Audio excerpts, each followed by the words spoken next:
Cincinnati at Temple. Cincinnati coming off that ECU win. I continue to not be really impressed with them.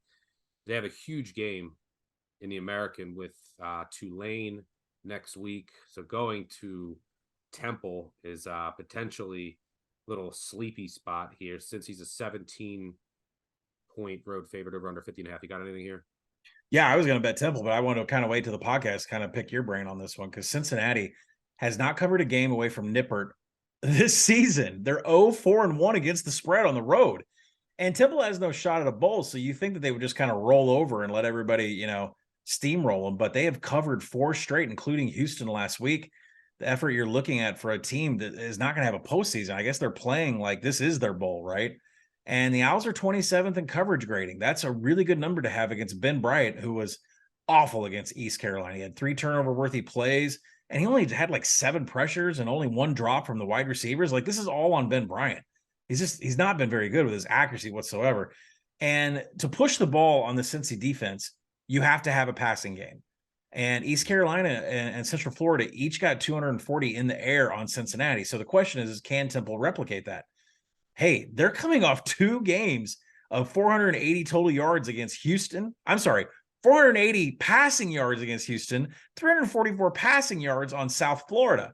Now, the wide receiver, Jose Barbone, he's not over 2 yards per route run on the season, but in his last 2 games, he's been the most explosive weapon by far for EJ Warner, who's had 5 TDs, no interceptions the last 2 games. Temple's playing really good ball right now. So, we could take them and fear that the EJ Warner fumbles and interceptions are coming, but, not handicapping injuries or turnovers, Temple should cover this game. I completely agree. Temple is the side here, and for a couple of reasons. Number one, it's not a great spot for Cincinnati. I have not been impressed with them. I still think that they're, kind of resting on their laurels of last year in the market, and there's a reason they just have not been great against the number. And when you look at Cincinnati this year, like their offensive line was supposed to be a strength of the offense after everything that they lost.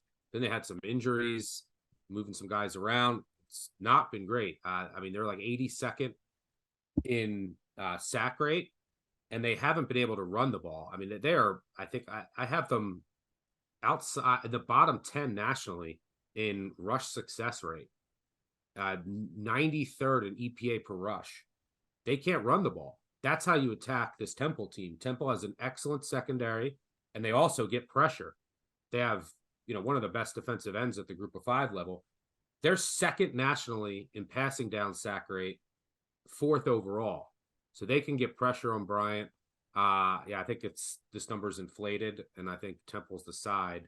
I'm actually going to bet it right now.